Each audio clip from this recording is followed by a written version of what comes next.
Hello प्यारे बच्चों। तो लास्ट लेक्चर में हमने देखा था एक formula to find the sum of first n terms for an AP. उस फॉर्मूला पे बेस्ड कुछ टाइप ऑफ एग्जांपल हमने देखे थे। आज के लेक्चर में इस सेशन में हम कंटिन्यू करेंगे कुछ एग्जांपल के साथ। तो without wasting any time let's learn something.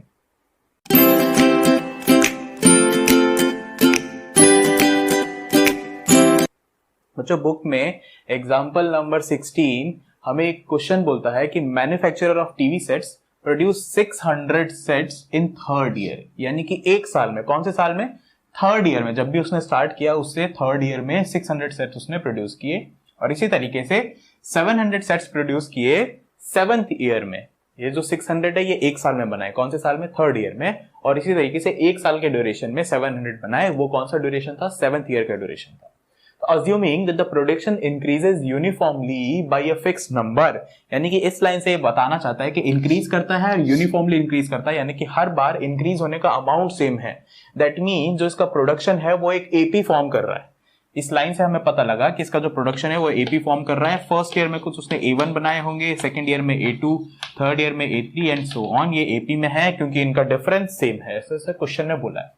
तो आगे पूछा है the production in the first year क्या होगा। इसी तरीके से दो पार्ट और है। तो देखिए जो गिवन डेटा है थर्ड ईयर का है, यानी कि एपी में उसका थर्ड ईयर का प्रोडक्शन A3 होगा, दैट इज 600। और अगर मैं इसको फॉर्मूला से लिखूं तो मुझे पता है a nth टर्म का फॉर्मूला होता है a प्लस n-1। तो n-1 is 3-1 for this into d। तो यहां से दिखेगा मुझे a plus 2d is equal to 600, और ये मेरे पास पहली इक्वेशन आ जाएगी। इसी तरीके से बोलता है कि सेवंथ ईयर में 700, यानी कि A7 जो है वो 700 है। तो यहां से मैं बता सकता हूं A7 को मैं कैसे लिख सकता हूं? A प्लस 7-1, तो डायरेक्टली लिख देता हूं 6D इज इक्वल्स टू 700। अब मुझे A और D तो नहीं दिए थे, लेकिन जो दो गिवन कंडीशन थी उनसे मैंने A और D की फॉर्म में दो लीनियर इक्वेशन बना ली, जिन्हें मैं इजीली सॉल्व कर सकता हूं। देखिए डायरेक्टली क्या करते हैं, इक्वेशन सेकंड में से इक्वेशन 1 को सबट्रैक्ट कर देते हैं, क्योंकि यहाँ पे एक दोनों में A का कोफिशिएंट 1-1 ही है, इसीलिए सबट्रैक्ट करने पे डायरेक्टली A कैंसिल आउट हो जाएगा। 6D माइनस 2D 4D हो जाएगा इज इक्वल्स टू 700 माइनस 600 100 बचेगा, और A माइनस A 0 हो जाएगा। इंप्लाइज यहां से आप देखेंगे D would be 100 divide by 4, that means 100 divided 4, this is 25। तो D की वैल्यू 25। इस D की वैल्यू को इक्वेशन नंबर 1, इक्वेशन 2 किसी में भी डाल लीजिए, A की वैल्यू आ जाएगी। चलिए इक्वेशन नंबर 1 में डाल के देखते हैं। तो A plus 2 into 25 is equal to 600 implies A plus 25 into 250 is equal to 600 implies A would be 600 minus 50 550। तो फर्स्ट टर्म आपके पास 550 आपको मिल गई। फर्स्ट पार्ट कंप्लीट हो गया। फर्स्ट ईयर में प्रोडक्शन 550 रहा होगा। The production in the 10th year, यानी कि आपको A10 निकालना है अगले पार्ट में। A10, तो A10 is by formula A plus n-1, n is 10, 10 minus 1 is 9। A plus 9D is your A10। तो A की वैल्यू डालेंगे 550 प्लस 9 टाइम्स D की वैल्यू डालेंगे 25। तो this is 550 plus 25 into 9, that will be 225। तो 550 plus 225 it will be 775। तो 10th year में आपके टोटल नंबर ऑफ सेट्स जो प्रोड्यूस होंगे 10th ईयर में, यानी कि एक साल की ड्यूरेशन, कौन से साल? 10th ईयर में 775 होंगे। लास्ट क्वेश्चन हमें कहता है, लास्ट पार्ट, इस क्वेश्चन के लिए हमने A निकाल लिया है 550 और D हमने निकाल लिया है 25। लास्ट पार्ट हमें कहता है the total production in first 7 years.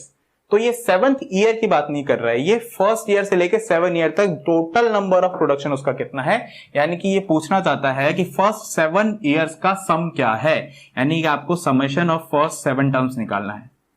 तो बाय फॉर्मूला ये इस तरीके से जाता है n/2 2A plus n-1 into D। तो यहां पे आपके पास फॉर्मूला के लिए जो जो रिक्वायरमेंट है वो सारी है।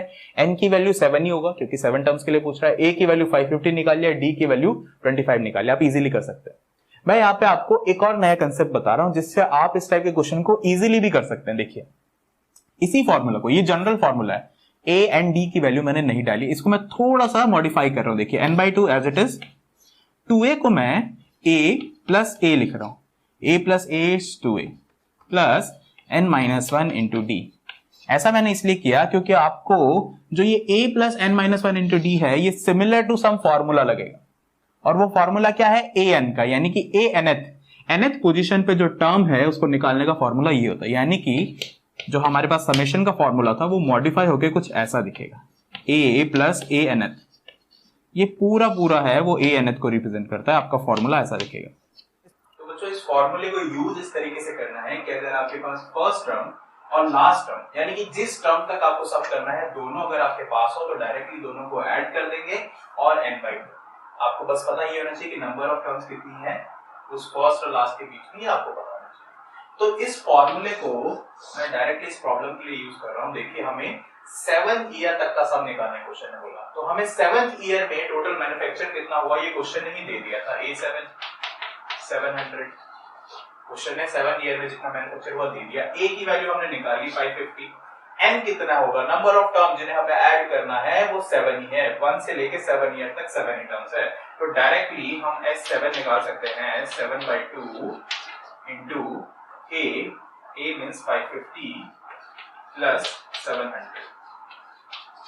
तो 7/2 into 550 plus 700 it will be 1250। आप इसको सॉल्व करेंगे तो योर आंसर विल बी 4375। तो ये फॉर्मूला यूजफुल हो जाता है जब आपके पास फर्स्ट और लास्ट टर्म गिवन हो और नंबर ऑफ टर्म उसके बीच में कितनी है आपको पता हो। चलिए अब हम चलते हैं एक्सरसाइज 5.3 में, देखते हैं कि किस टाइप के क्वेश्चन बनते हैं इसको। तो बच्चों स्टार्ट करते हैं एक्सरसाइज 5.3 के क्वेश्चन नंबर 1 से।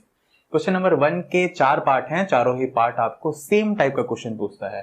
क्वेश्चन का पैटर्न समझिएगा। क्वेश्चन कहता है कि आपके पास एपी गिवन है, एपी गिवन है और उसका सम नंबर ऑफ टर्म्स का सम निकालना है। जैसे कि सेकंड पार्ट में देखता हूं आपके लिए, एपी गिवन है आपके पास और अप टू 12 टर्म्स सम आपको फाइंड आउट करना है। तो देखिए जब भी एपी गिवन है तो इनडायरेक्टली आपको ए और डी की वैल्यू गिवन है। फर्स्ट वाले पार्ट, सेकंड वाले पार्ट को मैं पहले उठाता हूं। तो सेकंड वाले पार्ट के लिए एपी गिवन है, दैट मींस आप ए बता सकते हैं। फर्स्ट टर्म जो है उस एपी की वो -37 है। और इसी तरीके से अगर आपको कॉमन डिफरेंस निकालना है डी का तो that will be succeeding term minus preceding term. यहाँ पे गलती नहीं करेंगे, प्रीसीडिंग माइनस सक्सीडिंग नहीं करेंगे। सक्सीडिंग टर्म इज -33 और ये साइन माइनस का डिफरेंस वाला साइन है और प्रीसीडिंग टर्म इज -37। तो दोनों के साइन लेके चलूंगा। ये माइनस का साइन सक्सीडिंग माइनस प्रीसीडिंग वाला साइन है ये, और ये माइनस क्योंकि उसकी वैल्यू -37। इसको मैं सॉल्व करता हूं तो दैट विल बी -33 माइनस और माइनस प्लस 37। तो 37 माइनस 33 प्लस का 4, तो कॉमन डिफरेंस डी की वैल्यू आपकी प्लस का 4 आ गया। किसी भी दो टर्म्स को सब्ट्रैक्ट करके देख सकते हैं। चलिए ए और डी मिल गया और मुझे अप टू 12 टर्म सम निकालना है, यानी कि एन मेरे पास गिवन है। कितनी टर्म्स का सम निकालना है, 12 टर्म्स का सम निकालना है। तो देखिए कैसे करना है। फॉर्मूला हमारे पास फिक्स है, सम ऑफ एन टर्म्स का formula n/2 2a plus n-1 into D, ये फॉर्मूला फिक्स है। इस फॉर्मूला में जो जो आपको रिक्वायरमेंट है वो तीन ही चीजें, ए एंड डी।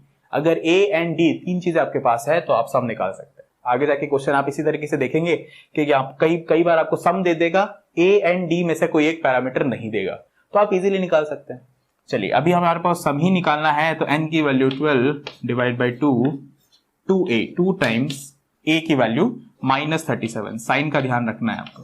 a की वैल्यू -37 प्लस n-1 यानी कि 12-1 इंटू डी की वैल्यू 4। इसको थोड़ा सा सॉल्व करते हैं तो ये 2 से 12 कैंसिल हो जाएगा 6 time, -37 into 2 this would be minus का 74 plus 11 into 4 so that will be 44। थोड़ा सा और इसको सॉल्व करेंगे तो 6 इंटू माइनस का 74 प्लस का 44, तो ये माइनस का 30 और माइनस का 30 इंटू 6 तो दैट वुड बी 180, लेकिन माइनस का। तो sum of first 12 terms of this AP will be minus का 180। बिल्कुल इसी तरीके से आपके सारे पार्ट हैं। फोर्थ पार्ट को भी मैं आपके लिए अटेम्प्ट कर रहा हूं। फर्स्ट पार्ट और थर्ड पार्ट आप खुद से अटेम्प्ट करेंगे, बहुत इजी है। चलिए फोर्थ पार्ट को देखते ही एपी अगर आपके पास गिवन है तो देखते ही आप ए बोल सकते हैं 1/15 और कॉमन डिफरेंस निकालना भी बहुत मुश्किल चीज नहीं है, बस ध्यान ये रखना है कि सक्सीडिंग टर्म में से प्रीसीडिंग टर्म को माइनस करना है, हमेशा यही करना है। 1/12 माइनस 1/15। इसको सॉल्व करने के लिए आपको एलसीएम लेना पड़ेगा। 12 और 15 का एलसीएम आएगा 60। 12 5s are 60 minus 15 4s are 60, तो 5 माइनस 4 न्यूमरेटर बनेगा 1 डिवाइड बाई 60। तो कॉमन डिफरेंस की वैल्यू आपके पास 1/60 आ जाती है। हमें सम निकालना है up to which term n terms question ने दे रखा है कि 11 टर्म्स तक का सम निकालना है। तो हमें Sn का फॉर्मूला पता है n/2 2a plus n-1 into D. यहीं से हम n की वैल्यू 11 डाल देंगे। 11 divide by 2 2a 2 times of a की वैल्यू ध्यान से देखेंगे 1/15 प्लस n-1, तो n की वैल्यू है 11 माइनस 1 इंटू डी की वैल्यू 1/60। इसी को आगे अगर सॉल्व करें तो 11/2 इंटू ब्रैकेट में 2/15 प्लस 11 माइनस 1 इज 10 10/60। यहां से मैं अंदर ब्रैकेट वाले टर्म्स का एलसीएम ले लूंगा। 11/2 एज इट इज रखा, ब्रैकेट वाले टर्म का एलसीएम 15 और 60 का एलसीएम 60 ही आएगा। 15 4s are 60, 4 into 2 8 plus 60 1 times 1 into 10 10। तो ये आपके पास बनेगा 11/2 इंटू 18/60। तो देखेंगे आप कैंसिल आउट हो रहा है, 2 से कैंसिल आउट होगा 9 टाइम्स और 3 से ये दोनों कैंसिल आउट हो सकते हैं, ये 3 टाइम्स और ये 20 टाइम्स। तो फाइनल आंसर आपका 33 डिवाइड बाई 20।